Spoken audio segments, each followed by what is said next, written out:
ढोलकपुर नामक गांव में एक बहुत पुराना घर था। उस घर को सब लोग भूतिया और अपशगुनी कहते थे, क्योंकि जो भी वहां रहने आता उनकी किसी न किसी कारण मृत्यु हो जाती।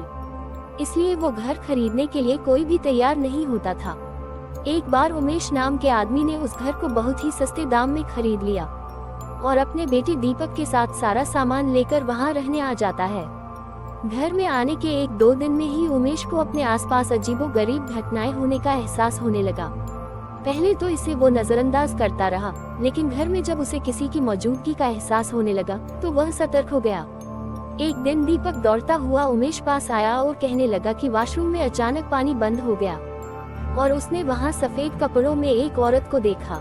इतना कहते कहते दीपक अचानक चुप हो गया और उमेश की ओर उंगली दिखते हुए कहने लगा, पापा वो औरत आपके पीछे खड़ी है। इतना कहकर दीपक डर से चीखने लगा। उमेश दीपक को गोद में उठाकर उसी वक्त घर से निकल गया। दीपक बहुत सहम गया था, तो उसका डर भगाने के लिए उमेश ने उसके लिए एक कुत्ता खरीदा और साथ लेकर दोनों घर आ गए। एक रात बहुत तेज बरसात में जब अचानक घर की बिजली चली गई, उमेश ने घर से बाहर देखा तो आसपास के सभी घरों में बिजली थी सिवाय उसके घर के। तो उसे लगा कि जरूर पावर सप्लाई में गड़बड़ हुई होगी। इतने में उमेश को दीपक के जोर से चिल्लाने की आवाज आती है। उमेश दौड़ता हुआ टॉर्च लेकर उसके पास जाता है। दीपक को दोबारा से घर में वो औरत दिखाई देती है। दीपक को सहमा देख उमेश उसे अपने साथ बिजली ठीक करने के लिए ले जाता है।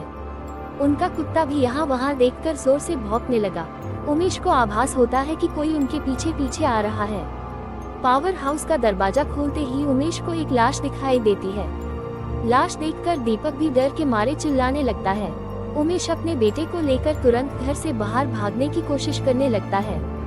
घर से बाहर निकलते हुए अचानक उमेश का पैर दरवाजे के पास बनी लकड़ी की बनी सीढ़ियों में फंस जाता है और बहुत कोशिश करने पर भी वह पैर बाहर नहीं निकाल पाता है।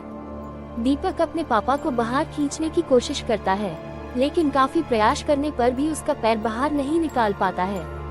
कोई उपाय न दिखने पर दीपक अपने कुत्ते को लेकर वापस घर के अंदर चला जाता है।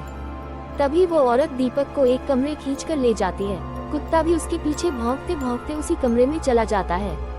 थोड़ी ही देर में कुत्ते के भौंकने की आवाज बंद हो जाती है और दरवाजा खुद ब खुद बंद हो जाता है।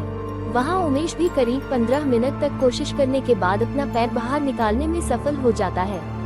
उमेश दौड़ता हुआ घर के अंदर जाता है और चारों ओर दीपक की तलाश करता है, लेकिन उसे न तो दीपक और न ही कुत्ते का पता चल पाता है।